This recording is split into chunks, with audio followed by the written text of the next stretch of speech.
Hi, my name is Parth Desai, and my project will be talking about heuristics and biases in decision making. To start off, heuristics is defined as mental shortcuts that allow people to solve problems and make judgments quickly and efficiently. The idea of heuristics was originally introduced in the 1950s by Nobel Prize winning economist and cognitive psychologist Herbert Simon. He suggested that while people strive to make rational choices, human judgment is subjective to cognitive limitations, and that pure rational decisions would involve weighing all the potential costs and benefits of each alternative or option. In Judgment Under Uncertainty, Heuristics and Biases, Amos Tversky and Daniel Kahneman state, people rely on a limited number of heuristic principles, which reduce the complex task of assessing probabilities and predicting simpler judgmental operations. From this quote, the author demonstrates that when individuals are presented with decisions which contain uncertainty, they resort to a simpler method to answer the question. This simpler method is what the authors refer to as heuristics, which, although allow individuals to make decisions and perceive them as being right and resulting in the best outcome, ultimately lead to systematic errors and biases. Tversky and Kahneman both define heuristics as methods of using past knowledge or beliefs for determining uncertain events rather than computational methods, such as statistics, to make unbiased conclusions. In this regard, the author defines heuristics to fall in three categories: representativeness, availability, as well as adjustments and anchoring. When individuals are encountered with probabilistic questions, Kahneman and Tversky view individuals to answer these questions with representative heuristics. In representative heuristics, answers to questions such as what is the probability that A belongs or originates from B are answered by evaluating the degree to which A is representative of B or how close A resembles B. In this matter, the probability is high if A closely resembles B, or the probability is low if A doesn't closely resemble or originate from B. In this regard, the author classifies representative heuristics as one of the following: insensitive to prior probability of outcomes, insensitivity to sample size, insensitivity to predictability, illusion of validity, or misconception of regression. In the case of misconception of chance, Amos and Daniel present a case study where individuals, when asked which sequence of coin tosses appeared to be most random, selected the following sequence: heads, tails, heads, tails, tails, heads. The other sequences they could choose from were heads, heads, heads, tail, tail, tail, and head, head, heads, tail, heads. From this case study, Kahneman and Tversky conclude that people expect that a sequence of events generated by a random process will represent the essential characteristics of the process even when the sequence is short. Thus, people expect that the essential characteristics of the process will be represented not only globally in the entire sequence, but also locally in each of its parts. From the sequence provided, it is evidential that sequences are equally random because the probability of getting heads the first time, which is 1/2, is exactly the same as getting heads the following attempt, also 1/2. Hence, any sequence of length or sequence has the same randomness. The sequence tails, tails, tails, tails will therefore have the same randomness as the chosen sequence of heads, tail, heads, tails, tails, head. This is known as gambler's fallacy, which is an erroneous belief that a random event is less or more likely to happen based on the results from the previous event. Grouping similar things together or categorizing items is an essential part of how we learn and make sense of the world around us. A lot of data is generated and consumed by an individual every day. In order to make this process work, our brain categorizes data to help with the learning process. If this were not the case, then every single byte of information that is consumed would have to be learned from scratch without any background information.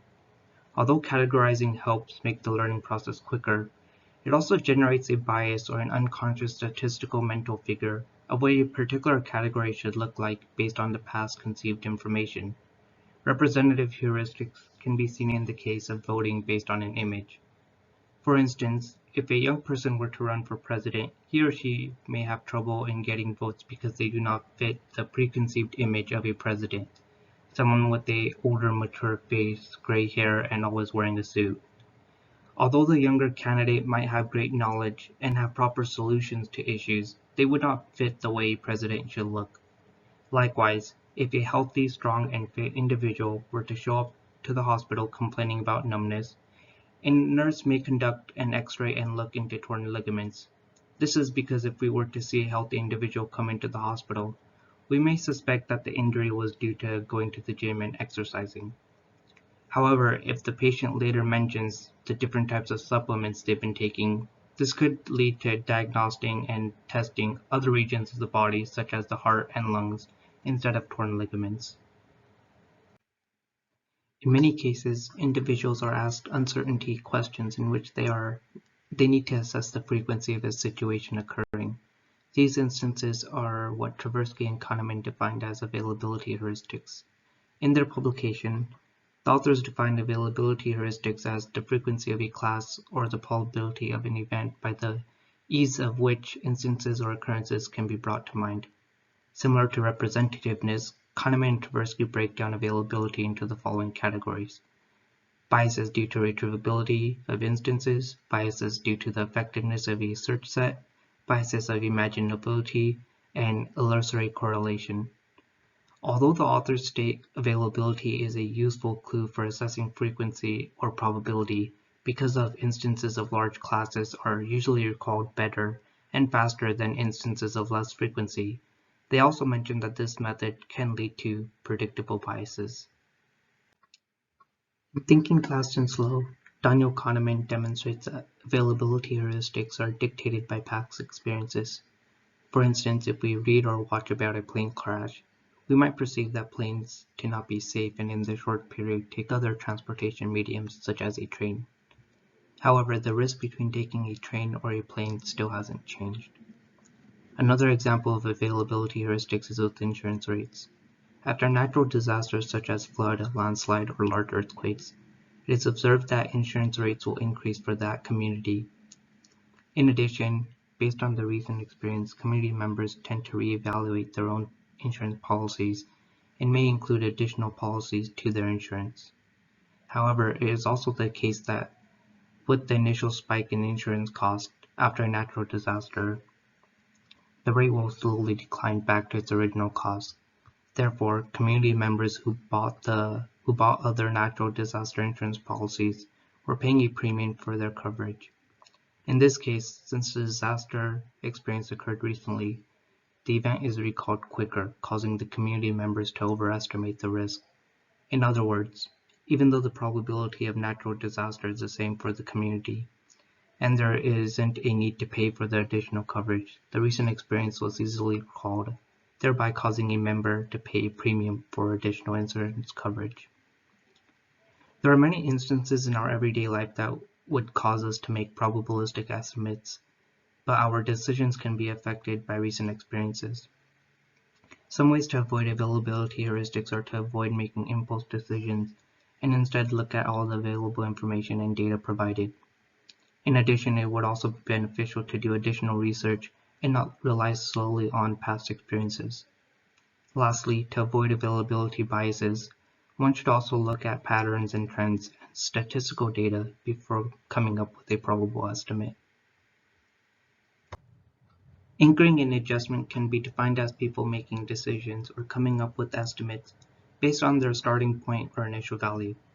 These initial points or anchoring values can be made from computation or the formulation of the problem and can also be adjusted for coming up with a final estimate.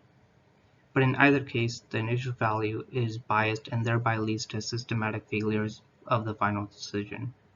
Tversky and Kahneman present a case study to validate their point of anchoring and adjustment heuristics, and in the case study, two groups of high school students were given the following sequence: 8 times 7 times 6 times 5 all the way to 1, as well as a second sequence of 1 times 2 times 3 times 4 all the way to 8, and had to determine the final answer in 5 seconds. The purpose of this experiment was to demonstrate that the initial values between each sequence would affect the final answer the high school students would make. We would expect students to have a higher final value with the first sequence and a lower value for the second sequence, since the anchoring points are 1, 2, and 3 compared to 8 times 7 times 6. Thus, the median for the increasing sequence was 2,250, while the median answer for the decreasing sequence was 512.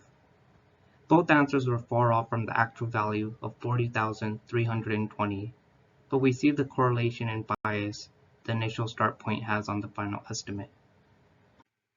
Anchoring biases can also be seen in monetary judgments and decision-making, such as the case with spending money. For example, how much we are willing to spend for a particular item or good can be influenced by biases and starting values.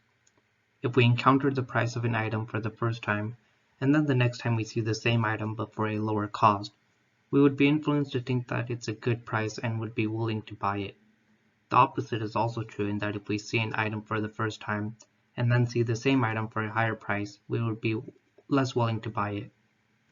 In both cases, the initial value we saw the item for was our anchoring point, but the value is subject to biases such as vendor, location, supply and demand, which affect the decision the next time we see it, therefore never seeing the most intrinsic value. Many factors can influence the adjustment in anchoring bias, such as mood and personality. In 2009, researchers English and Soder found that mood can have an influence on the anchoring bias. Specifically, they found that the anchoring bias can be avoided by a positive mood. They also found that people with personality traits of being agreeable and more open to new experience were found to be less prone to anchoring and adjustment biases. Although personality traits are innate, individuals can strive to apply these traits to become less prone to biases. Cognition and thought development has been perceived to be partitioned into two separate families. One is intuition and the other is reason. Kahneman represents these two families as System 1 and System 2. In his definition, System 1 operates quick and automatically with little to no effort, whereas System 2 is used for complex computations that require high mental effort, attention, and concentration. In other words, questions such as what is 2 plus 2 or read the title of a movie would be answered through System 1, since such questions are effortless and don't require much thought. On the other hand, questions such as what are the first 10 digits of pi or fill out a tax form would be answered through System 2, since concentration and attention to detail is required. With the two-system model, a few assumptions are made. First, that both Systems 1 and 2 can work together and can control clear responses, and that judgments are likely to remain anchored as initial impressions. The second assumption is that the contribution of the first two systems are dependent on both the task feature and the characteristics, as well as intelligence, cognitive impulsiveness, and exposure to statistical thinking. This therefore brings up two questions regarding errors of the two systems. First, what feature of System 1 create the error? And second, why was this error not detected in System 2? Although people are capable of consciously correcting their decision, they usually fail to do so, which Kahneman presents as attribute substitution. In a model of heuristic judgment, Daniel Kahneman further extends upon his earlier work with Tversky to explore how individuals come up with different heuristics such as representativeness and availability. Kahneman believes that when difficult questions are asked to individuals, they are able to answer by substituting an answer to an easier question, which is described as attribute substitution. For instance, if a person is asked what proportion of long-distance relationships break up each year, the individual may answer as if they've been asked, do instances of failed long-distance relationships come easily to mind? The paper goes a step further by addressing that we assess our heuristic attributes by a process called cross-dimensional mapping. This process consists of mapping the attribute of the judgment objective onto a single scale. However, mapping on a single scale can be different between individuals, thereby allowing for systematic errors and biases. One of the questions regarding the two systems was why the error in System 1 is not detected in System 2. To answer this, Kahneman states that System 2 is relatively slow and its process can be disrupted by time and pressure. He also mentions that people initially believe everything they are told, and therefore time and effort is needed to learn the truth, thereby causing the delays. with System 2 in order to not catch the errors caused by System 1. From previous sections, we've discussed how Tversky and Kahneman view humans as being irrational in their thought process due to heuristics and biases, such as representativeness, availability, and adjustment anchoring. These heuristics cause individuals to deviate from behavioral axioms, which, if are not met, conclude that the individual is not rational in his or her decision. The behavioral axioms, as presented by R.T. Clemens, are ordering of alternatives, reduction of compound uncertainty, substitutability, continuity, monotonicity, invariance, and finiteness. The heuristic and bias case presented by Tversky and Kahneman can also be seen to go against the expected utility theory and thereby lead people to make irrational decisions. The expected utility theory is a computational method used for creating a rational decision in order to determine the best alternative. Essentially, this theory is how people should make their decisions. The expected utility can be calculated by the summation of the outcome value, ui, times the probability of the outcome, pi. If a decision maker is presented with the values of the outcome and the probability of those outcomes, he or she should be able to make decisions which maximize the utility between different alternatives. In other words, if E of A is greater than E of B, where A and B are the alternatives, we'd expect a decision maker to choose alternative A over alternative B, but in many cases, individuals will still make the wrong decision or choose an alternative of lesser value. Heuristics and biases can be found in many of the decisions we make, whether it's in our work, in my case as a mechanical engineer, or with decisions in our everyday life. An example of this would be a rule of thumb that we personally follow. Similar to heuristics, a rule of thumb is a mental shortcut we utilize in order to simplify decisions we have to make. A personal rule of thumb I follow is to never accept a dealership's initial offer. Growing up, I always saw my parents as well as relatives never accepting the sticker price that's on the car. In all cases, I saw people walk out the door with the car for a lower price or get additional features and equipment included, such as navigation systems, moonroofs, or all-weather mats, included with the sticker price. So when I purchased my current car, I made sure that my final price was less than that of the marked price as well as the average selling price. This case is similar to Kahneman and Tversky's idea on availability, that individuals use past experiences to make decisions. For me, my past experience was seeing my parents and relatives buy the vehicle for less than it's advertised, which helped me in navigating through my car searching and purchasing process much easier by saving me time and money. A way heuristics affects personal decisions is with buying stocks. For example, when I started to invest and saw a stock worth $100 and then a few weeks later saw the same stock to be worth $80, I was inclined to buy the stock since it falls under my rule of buying stocks at a cheaper price. However, buying the stock for $80 can still cause me to lose money since the value of the stock can continue to drop, eventually needing to have the stock increase by over 100% to break even. This can be seen as judgment and anchoring heuristics, since I perceived $100 to be the correct value or the anchoring value of the stock when I entered the market, but in reality the market as a whole was overpriced and the actual intrinsic value was $40 for the stock. In some of my past work experience, my task was to work with other engineers to develop a prototype of a medical device such as a catheter. In brainstorming ideas or developing the initial concept, we might look at existing products that are in the market to get an idea of the different types of materials and mechanisms that are used to develop a successful product. These materials and mechanisms can be used in our prototype to meet the user needs and requirements.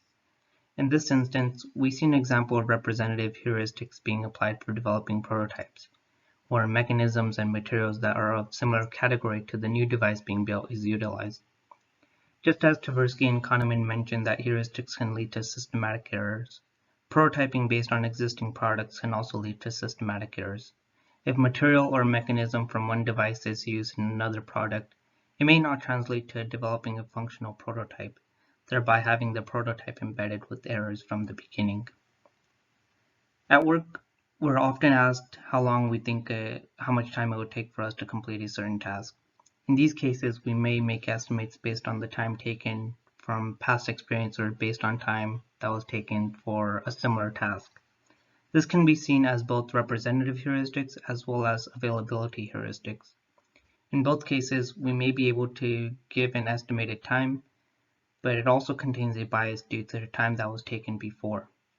In most cases, the time taken before does not correlate exactly to the time that will be needed.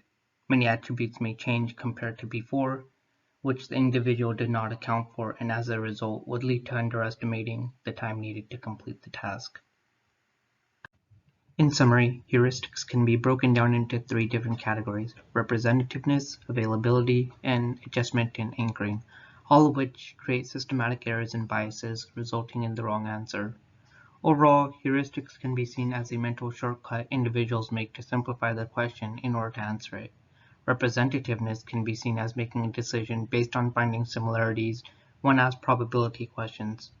Availability heuristics are when individuals make a decision based on frequencies and past experiences, and adjustment and anchoring can be defined as the decision maker answering based on the initial points or sequences given.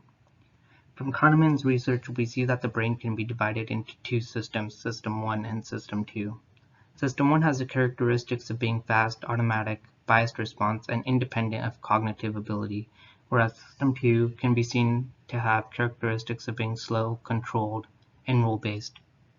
Reading about Tversky and Kahneman's work on heuristics and attribute substitution, as well as R.T. Clemens' work on behavioral axioms, has made me be more introspective on how heuristics affects me in my decision-making, both at work and in everyday life scenarios.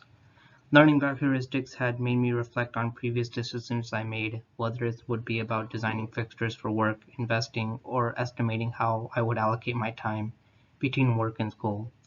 In all these instances, I can see that I was either quick to come to an answer, used past experiences, or even had a set viewpoint that ultimately led me to become more biased to a certain outcome. Although at times these approaches helped, it also led to errors down the line. Overall, in the future, I'll be sure to slow down and allow my system to have more time to make more rational decisions.